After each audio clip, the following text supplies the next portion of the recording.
കർത്താവിൻ്റെ പരിശുദ്ധമായ നാമം വാഴ്ത്തപ്പെടുമാറാകട്ടെ. ഇന്ന് നമ്മൾ ചിന്തിക്കുന്നത് ക്രിസ്ത്യാനി എന്ന പേര് ധരിച്ച് ദൈവത്തെ മഹത്വപ്പെടുത്തണം. Praise the Lord. പലർക്കും ക്രിസ്തുവേശുള്ള കഷ്ടത വരുന്ന സമയത്ത് പലപ്പോഴും ലജ്ജ അനുഭവിക്കുന്ന കൂട്ടത്തിലാണ് പലരും വിശ്വാസ ജീവിതം കൊണ്ട് നടക്കുന്നത്. എന്നാൽ ദൈവവചനം വ്യക്തമായിട്ട് പറയാണ്, ക്രിസ്ത്യാനി ആയിട്ട് കഷ്ടം സഹിച്ചാലോ നാം ലജ്ജിക്കരുത്. പിന്നെന്ത് ചെയ്യണം എന്ന് ചോദിച്ചു കഴിഞ്ഞാൽ ആ നാമം ധരിച്ച് ദൈവത്തെ മഹത്വപ്പെടുത്തുകയാണ് വേണ്ടത്. ഏത് മതത്തിൽ നിന്ന് വന്നാലും ആര് തന്നെയാണെങ്കിലും എത്ര വലിയ കുടുംബ മഹിമ പറയാനുള്ളവരാണെങ്കിലും ശരി, ക്രിസ്തുവേശുവിനെ കണ്ടു കഴിഞ്ഞാൽ, ക്രിസ്തുവേശുവിൽ വിശ്വസിച്ച് ഒരു ക്രിസ്തീയ ജീവിതം മുന്നോട്ട് നയിച്ചു കഴിഞ്ഞാൽ അവനെ സംബന്ധിച്ചിടത്തോളം ക്രിസ്തുവിനെ പ്രതി ഒരു ലജ്ജ ഉണ്ടാകത്തില്ല. കാരണം എന്താ? കർത്താവിൻ്റെ നാമം ധരിക്കുക എന്ന് പറഞ്ഞു കഴിഞ്ഞാൽ അതൊരു മഹാഭാഗ്യമാണ്.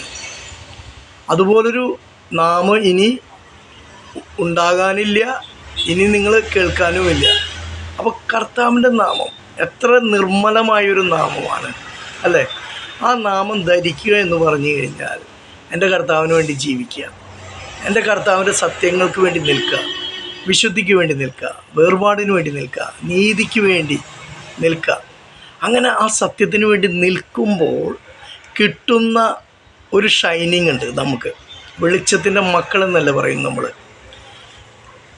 ഫിലിപ്പിയർക്ക് എഴുതിയ ലേഖനം വ്യക്തമായിട്ട് പറയും, ഈ ലോകത്തിൽ ജ്യോതിസുകളെ പോലെ ആയിത്തീരുക. അപ്പോൾ കർത്താവിൻ്റെ വചനം മുറുകെ പിടിച്ചുകൊണ്ട് ആ സത്യത്തിന് വേണ്ടി നിന്നുകൊണ്ട് നമ്മൾ എന്ത് ആവണം? ഈ ലോകത്തിൽ ജ്യോതിസുകളെ പോലെ ആയിത്തീരണം. അപ്പോൾ അവിടെ നമുക്കൊരു ലജ്ജയില്ല. കാരണം എന്താ? നമ്മുടെ കർത്താവ് എങ്ങനെയാണ് നടന്നത്? നമ്മുടെ കർത്താവ് ക്രൂശിക്കപ്പെടുവാൻ തക്കവണ്ണം അത്രത്തോളം താഴ്ന്നുവെങ്കിൽ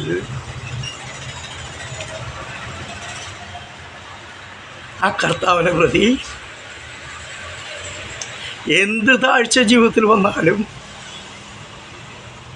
ആ കർത്താവിനെ പ്രതി നമ്മൾ ലജ്ജിക്കാൻ പാടില്ല. പകരം അഭിമാനിക്കണം, അഭിമാനിക്കണം, നാമം ധരിക്കണം. അതെ, yes, I M A Christian എന്ന് പറയുവാൻ തക്കമുള്ള ധൈര്യം, ചങ്കൂറ്റം നമുക്കുണ്ടാകണം.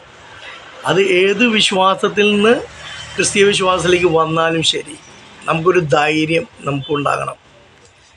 ധൈര്യമില്ലാതിരിക്കുന്ന ഒരു കാലമുണ്ടാകാം, പക്ഷേ അതിൻ്റെ അപ്പുറത്ത് ദൈവത്തിൻ്റെ ആത്മാവിൻ്റെ ശക്തിയാൽ നമുക്ക് ആ ധൈര്യമെല്ലാം വരും.